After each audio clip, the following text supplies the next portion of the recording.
A few moments later. Dostlar, bunu ortalı odaqda xarş edirəm. Mən otaram. Mən nə dedim? Qaşlar super. Çox sağ ol. Mənim qaşlarım necədir? Çəpərdir dostlar, düşmən çəpər. Gülların Hər şey. mollası güclüdür. Bir Gülların mollası güclü, keçdi səni qaldı. Canım yanmasın, nə gözəlsən ya. Ha buna qaşqabısan, Allah aşağı.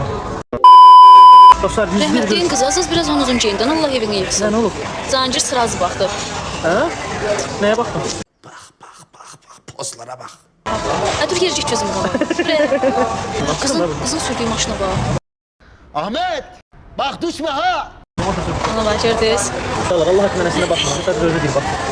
Baxmır, elə belə yalan belə.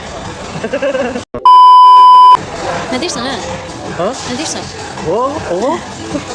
Mən dostlar, iPhone ucuzlar 17. Uşaqlar, mən iPhone 17 alaram. Əslində Gülnar xanıma dəyər alaram. iPhone 17 yox, təzəsi də çıxsa alaram.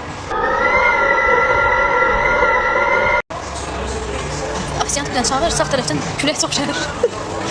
Ən yadda qalan verişdə olub. 2-2 dəqiqədən bir gəlib fırlanır, bir ki mənə bir dənə qazaqdadır mahnısını çalıyla. Axırda məni nə qədər yığdırsa boğaza. Dedim ay axsaqlar, sənin başına dönüm. Sənin qazaqda nə, sən verikdə. Qazaqda sənin nə işin var axı? Sən nə işə orada şulubun var? Centilmeni yenə görür. Gəl, gəl, keç. Mən deyəsən fürsət yaratmırsan.